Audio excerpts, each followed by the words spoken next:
Deep within Hindu mythology, beyond the benevolent gods and tales of enlightenment lies a darkness few dare to explore, a world of ancient horrors where immortal demons lurk between dimensions.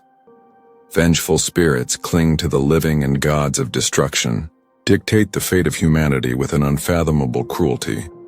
These entities are not mere metaphors or forgotten superstitions. Their presence has been felt throughout history, whispered in the ruins of lost civilizations, embedded in rituals still performed in remote corners of India. Some believe they slumber, waiting for the right moment to awaken. Others insist they never left, that only the most attuned can sense them in the cold night air and the shifting shadows that move when no one is looking. Today we descend into the most terrifying depths of Hindu demonology, uncovering the myths that have haunted humanity for centuries, the archetypes that still manifest in modern culture, and the forbidden secrets that have been silenced with blood, because in Hinduism, evil is not just an abstract force, it is alive, it is waiting, and its hunger is never satisfied. Let's start long before the world was divided into good and evil, before demons were seen as purely malevolent beings. Hindu mythology spoke of the Asuras. These were not simple monsters or wicked spirits. They were powerful celestial entities born from the same divine essence as the gods in the earlier scriptures. They were beings of immense knowledge and strength, often portrayed as forces of ambition, change, and challenge rather than outright evil. But as time passed, their image darkened. They became known as the eternal rivals of the gods, locked in an unending war for supremacy over the universe. The Asuras were masters of magic, deception, and warfare. Some built vast hidden cities beneath the earth and the ocean, while others ruled powerful empires, challenging the authority of the gods themselves. Unlike the divine beings who sought balance in cosmic order, these entities thrived on ambition and personal power. They were not mindless destroyers, but cunning strategists, scholars, and warriors. Some of them even performed extreme penance to earn divine boons, making them nearly invincible. One of the most infamous among them was Ravana, the 10-headed king of Lanka.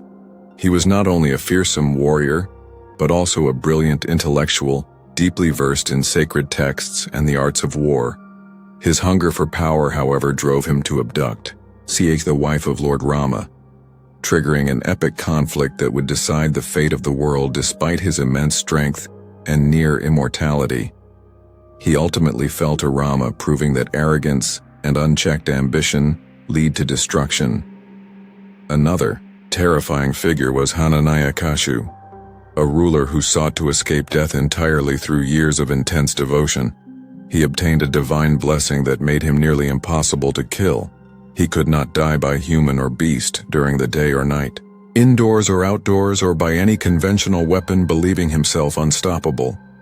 He forced his people to worship him as a god, but his own son Prahlad remained devoted to Vishnu, defying his father's tyranny. Enraged, the ruler attempted to execute him in countless ways, yet each time divine forces intervened. In the end, Vishnu took the form of Narasimha, a half-man, half-lion entity who emerged at twilight, neither day nor night, and tore Hiranyakashipu apart with his claws, avoiding every condition of his so-called immortality. Mahishasura, another fearsome aura, was a shapeshifter able to take on the form of a monstrous buffalo. His brute strength and magical abilities made him an unstoppable force, and he succeeded in driving the gods from their celestial kingdom.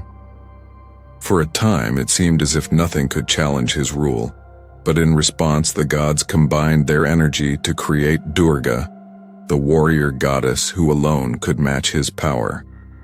She fought him for 9 days, countering his every transformation until she finally struck him down, restoring balance to the universe. These legendary beings were not just villains, they were forces of chaos, embodiments of unrestrained ambition and rebellion against cosmic order. In Hinduism, time is cyclical, meaning that the war between gods and Asuras is not a single event, but a repeating struggle. Each time balance is disrupted, they rise, again seeking to reshape the universe in their image. Even now their influence lingers. They are present in myths, religious rituals, and the stories passed down through generations. Some believe they still exist, hidden in unseen realms, waiting for the moment when the cycle turns once more. The Rasas are not like the Asuras, who were once divine beings seeking power through cunning war or devotion, while the Asuras often acted as rulers, scholars, and cosmic challenges. The Rasas are something far more terrifying, creatures of pure chaos reveling in destruction for its own sake.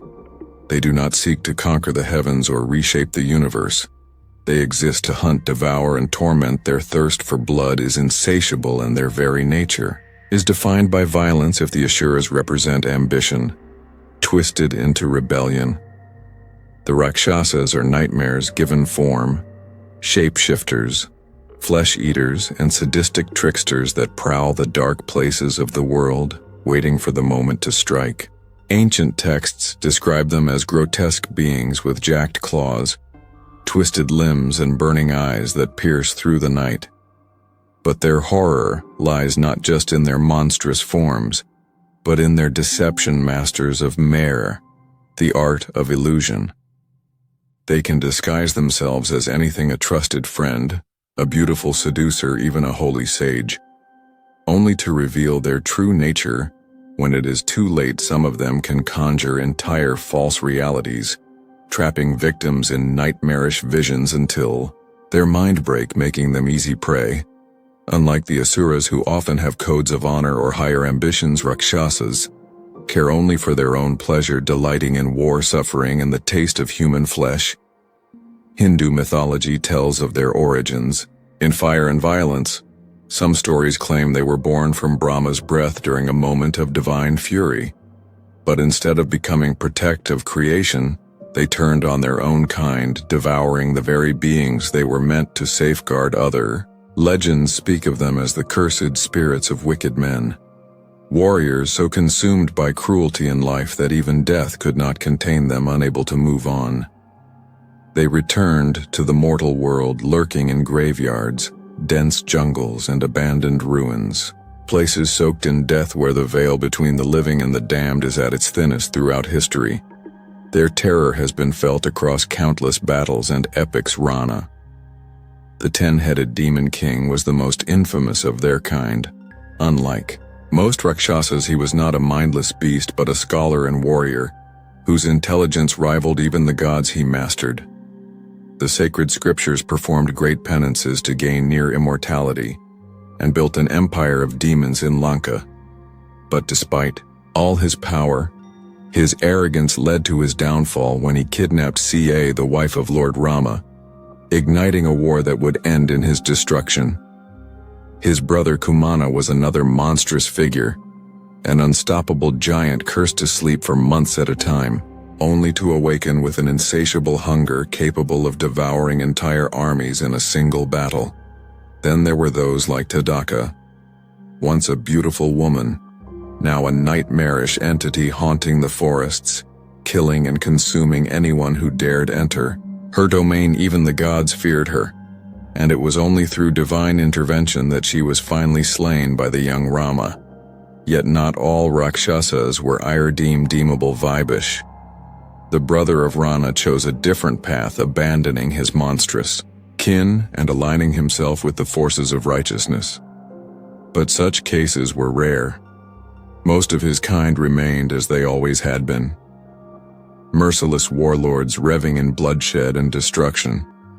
What makes them so disturbing is not just their savagery, but what they represent. If the Asuras are symbols of unchecked ambition, the Rakshasas embody the raw primal horrors of existence, the hunger that never ends, the violence that knows no limits, the deception that lures the innocent to their doom. The Diyas are among the most ancient and feared beings in Hindu mythology, born not just as warriors but as sworn enemies of the celestial order.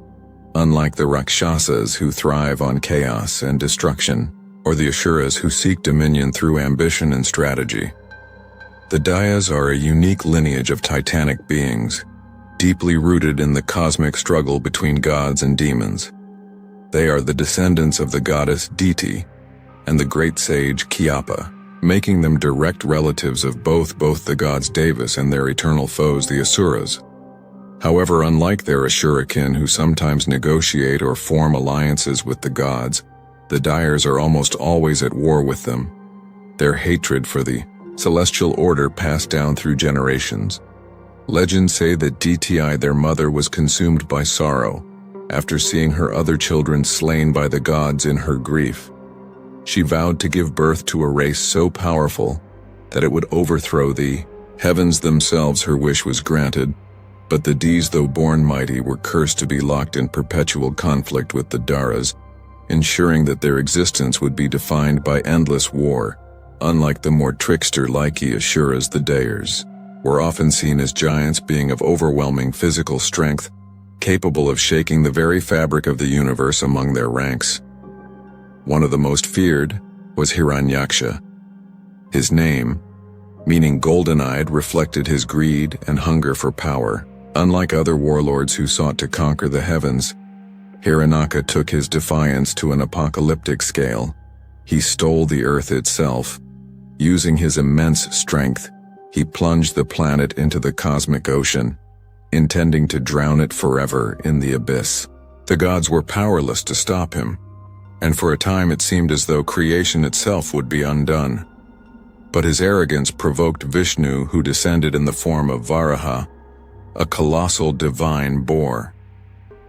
The battle that followed was beyond comprehension. Varaha and Hiranyaka clashed across dimensions, shaking the very cosmos until finally the god of preservation struck down the mighty Dyer, rescuing the earth from annihilation. Yet the deists did not perish with Hiranyaka. His brother, Hiranyakashipu, continued their war, seeking revenge against the gods for the death of his kin. Others, too, followed titans who challenged the heavens, waged wars against the Devas, and refused to accept their place in the cosmic order. In many ways, they embodied defiance itself, refusing to bow even in the face of inevitable destruction. What makes them truly terrifying is not just their immense strength or hatred for the gods, but their sheer resilience. Though Count Dias have fallen in battle, their bloodline has never been entirely extinguished. Hindu mythology tells us that time is cyclical, and in each new era, they will rise again. The Danavas are an ancient and formidable race of beings, feared and revered in Hindu mythology, unlike the Rasas, who are savage predators, or the Dyers, who are titanic warriors. Waging war against the heavens, the Daners possess something even more dangerous: wisdom. They are the descendants of Danu, a primordial goddess, and the great sage Kiapa, making them direct relatives of both the Devas and Auras. While some of them are known for their immense knowledge and deep understanding of cosmic truths, most of their kind harbor a burning hatred for the gods, leading them into relentless conflict with the celestial order. From birth, they were shaped by their mother's resentment. Danu, like her sister Diti, despised the Dares for their dominance over creation, and she instilled this defiance in her children. However, unlike the Dyers, who relied on brute force and sheer power, the Daners were often depicted as cunning, deeply intelligent beings mastering powerful magic and secret sciences beyond the comprehension of mortals. They were not mere warlords, they were sorcerers, scholars and alchemists wielding knowledge as a weapon just as often as they wielded steel. Yet their intelligence did not make them any less dangerous. Some among them sought to overthrow the Devas, not just through war, but through strategy and deception, manipulating cosmic forces to tip the balance in their favor. Others, however, succumbed to pure arrogance, believing themselves above even the gods themselves. Among the most notorious of their kind were figures such as Mayadan, a legendary architect and sorcerer who constructed entire cities of illusion, powerful weapons, and even sealess chariots for the enemies of the gods. His knowledge was unparalleled, and even the Devas respected his mastery over the arcane arts. But despite his genius, he remained loyal to his own kind, crafting tools of destruction to aid the forces of darkness. Many Daners are remembered as monstrous conquerors But not all of them were inherently evil. Some sought knowledge, for its own sake, understanding that wisdom could be a path to enlightenment, as much as it could be a tool for war.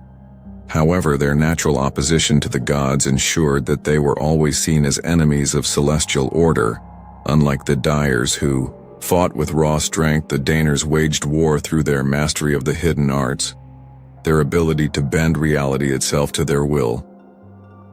The Pishachas are among the most disturbing entities in Hindu mythology. Creatures of decay, madness, and corruption that lurk in the spaces between life and death. Unlike the Rakshasas who revel in war and destruction, or the Danavas who wield knowledge as a weapon, the Pishachas exist purely as scavengers, feeding on the dead and the dying, spreading disease and insanity. Wherever they go, they are the ultimate parasites, thriving on suffering, clinging to the edges of the mortal world like shadows that never fully disappear. Described as hideous, with shriveled skin stretched over skeletal frames bulging, bloodshot eyes and mouths filled with jagged rotting teeth. Their very presence is said to drain the life from the air. Some myths claim they were once humans cursed by their own evil deeds, to walk the earth as soulless husks forever craving flesh. Others say they were born from the breath of Yarma, the god of death, emerging from the darkness to infest cemeteries, battlefields, and ruins abandoned by the living, where wherever death lingers, the Pishachas are never far behind. Their hunger is not limited to physical flesh. They are vampiric in nature, not just consuming corpses but also feeding on the vital energy of the living. They are known to possess human bodies, driving their victims to madness, paranoia, or slow, agonizing death. Some legends speak of them whispering into the ears of the sleeping, planting thoughts of despair and self-destruction. Others describe them as unseen forces that latch on to those who dabble in forbidden knowledge, draining their sanity until nothing remains but incoherent whispers and haunted stares. Unlike the more physically imposing demons of Hindu mythology, Pishachas are subtle, patient, and nearly impossible to detect until it is too late. A person afflicted by one may not even realize it. At first it might be a sense of unease, a growing paranoia, or dreams filled with visions of death and rot. Then comes the slow decay of the mind, the loss of appetite, the inexplicable illness. And finally, the possession is complete, leaving nothing behind but an empty shell. A body that still moves but no longer belongs to the person it once housed. Though feared and hated, some believe they can be repelled through sacred mantras and rituals, or even temporarily appeased with offerings of meat and alcohol, but their hunger is never truly satisfied. And they always return in the silence of graveyards and abandoned homes, where shadows stretch too long in the fevered delirium of those touched by insanity. There the Pishachas wait, feeding, whispering, and watching for their next victim. Hinduism offers a profound and multifaceted approach to protection against malevolent forces, deeply rooted in ancient wisdom and spiritual power. One of the most potent defenses comes through mantras and yajnas, where sacred chants create vibration frequencies that repel dark entities. The Mahamrunaya mantra, devoted to Shiva, is believed to ward off evil and death, while the Hanuman Chalisa acts as a spiritual shield against black magic. And demonic influences, fire rituals or yagas, amplify these energies, purifying spaces and dispelling negativity. The role of deities in this cosmic battle is crucial, with Durga and Kh embodying the ultimate destroyers of evil. Durga's legendary battle against Mahishasura symbolizes the triumph of divine power over darkness, while Kh, in her terrifying yet protective form, annihilates demonic forces, absorbing destructive energies to restore balance. Devotion to these goddesses through prayer and offerings is believed to grant spiritual armor against unseen threats. Among the divine warriors, Hanuman and Narasimha stand as formidable protectors. Hanuman, a symbol of strength and devotion, is invoked to counteract spirits and dark energies, while Narasimha, Vishnu's fierce incarnation, embodies the annihilation of tyranny and demonic oppression. Their mere presence in one's consciousness is said to provide unparalleled protection. Sacred symbols also play a vital role on the primordial sound of the universe is not only a spiritual anchor, but a force that disrupts negative energies. Shiva's trial. Trident represents divine authority, often placed at entrances to guard against harmful influences. The use of yantras, intricate geometric patterns like the Sri Yantra channels cosmic energy to create a barrier against malevolent entities. These protective practices are not just religious rituals, but deeply embedded metaphysical tools reinforcing the idea that darkness cannot prevail. Where divine light exists, true protection lies not only in external rituals but in cultivating inner strength, devotion, and alignment with higher consciousness. Hindu demonology is not just a catalog of dark entities, but a reflection of the eternal struggle between order and chaos. Knowledge and ignorance, unlike the Western concept of absolute evil. Vedic mythology portrays demons not as irredeemable forces but as cosmic players, some even capable of wisdom or redemption. Each aura, akasa, or pacha symbolizes an internal conflict within the human soul. Ravana's arrogance, Hiranyakashipu's obsession. The insatiable hunger of the vitales. Aren't these the same shadows we face within ourselves? Demonology in any tradition is more than just a collection of horror stories. It is a mirror where humanity sees its deepest fears and darkest desire. If this exploration has sparked your curiosity, imagine what still lies ahead. Subscribe to keep uncovering the hidden truths of ancient mythology and unraveling the mysteries that have endured through time. See you in the next revelation.